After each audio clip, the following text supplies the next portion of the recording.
নমস্কার বন্ধুরা, সবিতার হেসেলে সবাইকে স্বাগত। আশা করি আপনারা সবাই খুব ভালো আছেন আর সুস্থ আছেন। বন্ধুরা, আজ আমি আপনাদের সাথে শেয়ার করছি ডিমের ঝোল রেসিপি, একদম সহজ পদ্ধতিতে। তো এই জন্য আমি সবার আগে আলু ডিম সিদ্ধ করে নিয়েছি, আলুটাকেও কেটে নিয়েছি। আমি এখানে একটা আলু 4 টুকরো করে কেটেছি, মাংসর মতো করে। আর এদিকে বেটে নিয়েছি আদা, রসুন, টমেটো, পেঁয়াজ, এগুলো সব বাটা আছে। বাদবাকি মশলা আমরা রান্নার সময় দেখে নেব।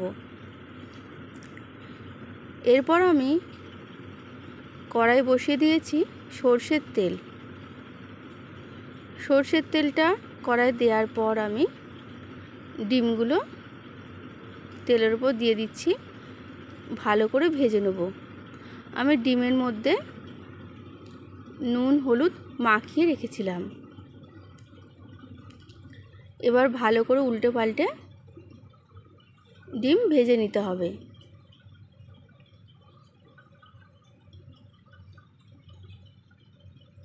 ডিম ভাজার সময় আমি অনেকটাই সরষের তেল দিয়েছি।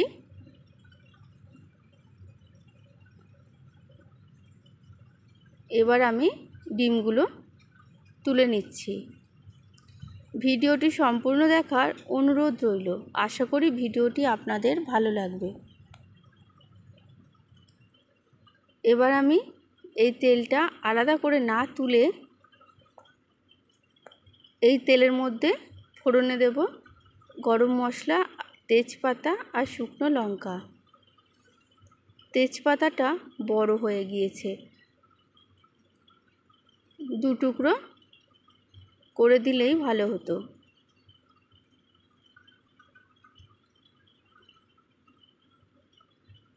এরপর ফোড়নটাকে ভালো করে ভেজে নেব।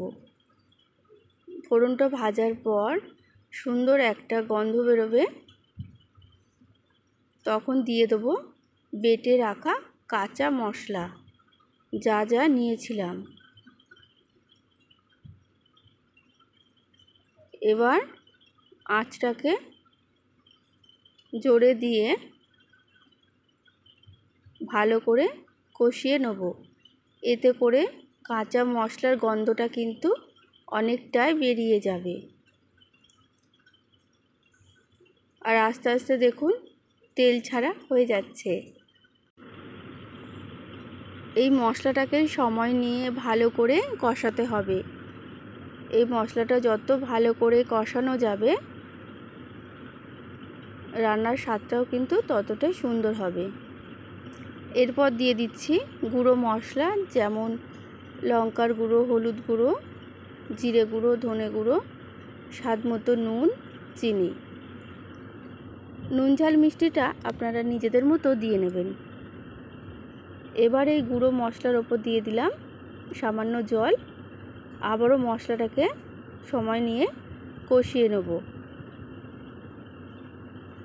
আজকের এই ডিমের ঝোলটা একদম মাংসর মতো করে করছি, খেতেও কিন্তু দুর্দান্ত হবে।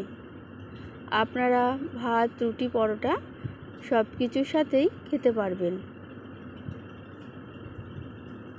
দুপুরবেলা হোক অথবা রাত্রিরে। আর খুব সহজেই কিন্তু রান্নাটা হয়ে যায়।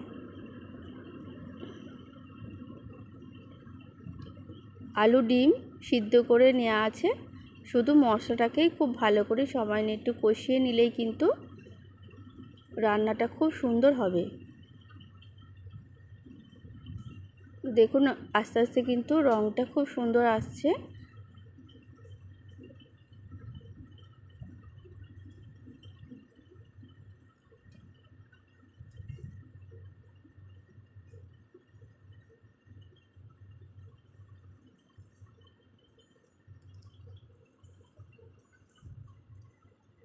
আবারও ভালো করে নেড়ে ছেড়ে দিচ্ছি।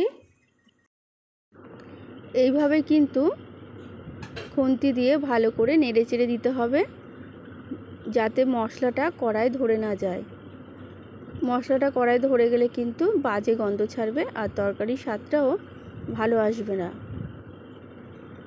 মশলাটা ভালো করে কষিয়ে নিয়েছি, তেল ছাড়াও হয়ে গেছে।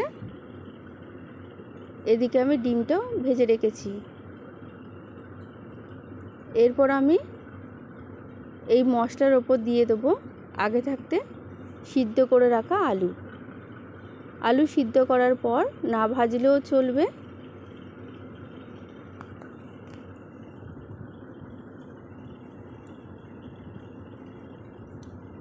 দেখুন মশলাটা কেমন হয়েছে। আপনারা এই এরকম মশলা বানিয়ে অন্যান্য রেসিপিও কিন্তু তৈরি করতে পারেন।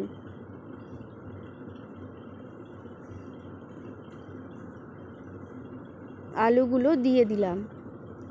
এবার হালকা করে কষিয়ে নেব। বেশি কিন্তু আর আলুর সাথে কষাতে লাগবে না। সিদ্ধ করা আলু, তা না হলে কিন্তু মিশে যাবে।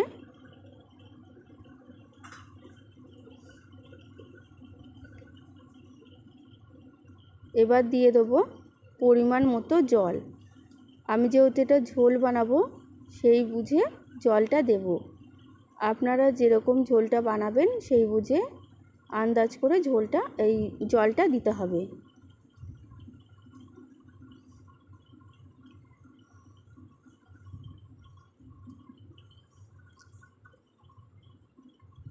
আলু কষানোটাও দেখতে কিন্তু খুব সুন্দর হয়েছে।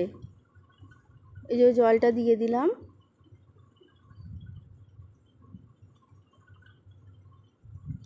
এবার ভালো করে ফুটিয়ে নেব। যে ভালো করে ফুটিয়ে নিলাম আর সাইড দিয়ে কিন্তু তেলগুলো ভেসে উঠেছে। এরপর দিয়ে দিচ্ছি ভেজে রাখা ডিম।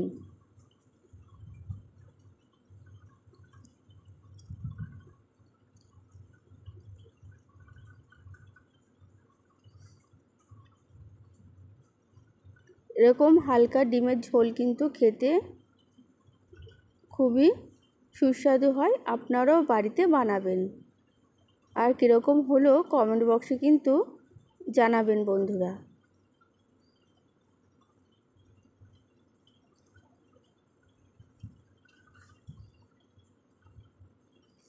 এবার একটু ঢাকা দিয়ে দেবো। 5 মিনিট মতো ঢাকা দিয়ে রাখার পর ঢাকাটা এবার খুলে নেব। ঢাকাটা খোলার সময় কিন্তু দারুণ সেন্ট বেরিয়েছিল, পুরো মাংসর মতো গন্ধ ছাড়ছিল।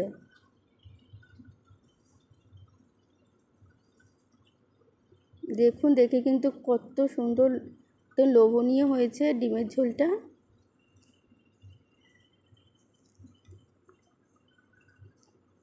এবার আমি দিয়ে দেব গরম মশলা গুঁড়ো।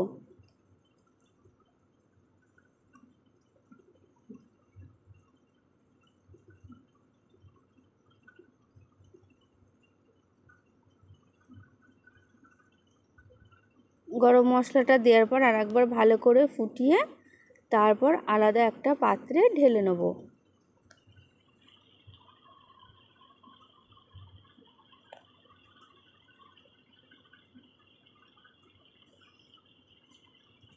তো বন্ধুরা, তৈরি হয়ে গেছে ডিমের ঝোল রেসিপি। আশা করি ভিডিওটি আপনাদের ভালো লেগেছে। আর এই ডিমের ঝোলটা আপনারা দুপুরের খাবার অথবা রাত্রের খাবার হিসেবেও বানাতে পারেন। খুবই ভালো লাগবে খেতে।